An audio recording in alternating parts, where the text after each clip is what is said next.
Hello दोस्त, top trending GK GS में आपका हार्दिक स्वागत है।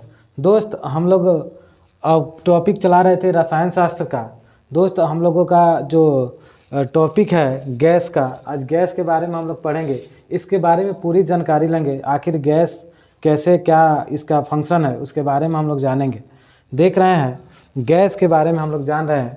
गैस की न तो कोई निश्चित आकृति होती है और न तो कोई निश्चित आयतन होता है। यानी कि गैस का कोई निश्चित आकृति नहीं होता, ना कोई इसका निश्चित आयतन होता है। अगर हम लोग गैस को लें, अगर जो इसको पूरे खुले में छोड़ दें तो ये कहाँ तक चल जाएगा, कोई आकार इसका नहीं होगा। यानी कि पूरा खुले अगर आसमान में भी छोड़ दिया जाए तो ये कहाँ तक फैल जाएगा, कोई इसका आकृति नहीं है, ना इसका कोई आयतन है। अगर हम लोग 1 लीटर गैस को छोड़ते हैं तो कितना दूरी में फैलेगा, ये कोई निश्चित नहीं है। ठीक है दोस्त, उसके बारे में हम लोग देखेंगे। इनके अंतर अणुक आकर्षण बल इतना कमज़ोर होता है कि इनके कण स्वतंत्रता पूर्वक इधर उधर गमन करते रहते हैं।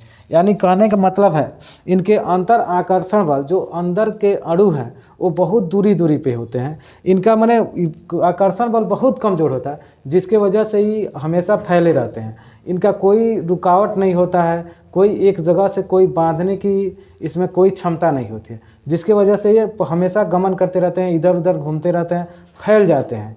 ठीक है दोस्त, गैस के हम लोग गुण के बारे में जानेंगे। इनके सामान्य गुण क्या है, इनके गुण के अच्छे से हम लोग जानेंगे कि ठीक है दोस्त। देख रहे हैं घनत्व, यानी कि इनका घनत्व बहुत निम्न होता है। यानी कि इनका घनत्व जो है एकदम कम होता है। जैसे कि मान के चले हम लोग एक ईंट को लेंगे जो ठोस है, उनका घनत्व तो बहुत ज़्यादा होता है, यानी कि उसमें अणु बहुत ज़्यादा होते हैं। लेकिन गैसों के अणु दूरी फैले रहते हैं, जिनके वजह से इनका घनत्व एकदम निम्न होता है।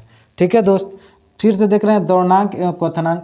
इनका सामान्य वायुमंडलीय दाब पर कमरे के ताप से कम होता है। यानी कि इनका द्रवणांक और क्वथनांक सामान्य वायुमंडलीय दाब पर, हम लोग के कमरे के ताप पर ही होता है।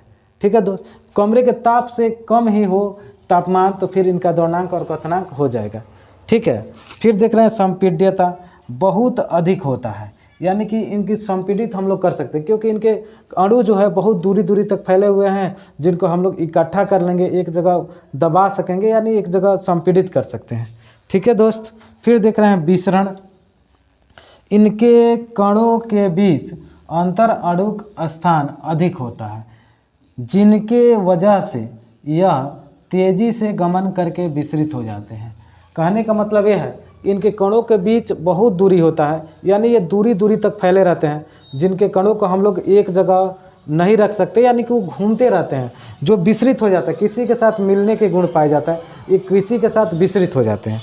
ठीक है दोस्त, फिर हम लोग देख रहे हैं संघनन। यानी कि गैसों को द्रव के रूप में परिवर्तित होना संघनन कहलाता है। यानी कि अगर गैस संघनित हो रहे हैं, यानी कि द्रव के रूप में परिवर्तित हो रहे हैं, इसी को हम लोग संघनन कहते हैं। ठीक है दोस्त, गैस का टॉपिक हम लोग को यहीं पर छोड़ देते हैं। ठीक है, अगला टॉपिक आप लोग देखिएगा, जो आएगा आप लोग को नए टॉपिक के साथ जुड़ेंगे।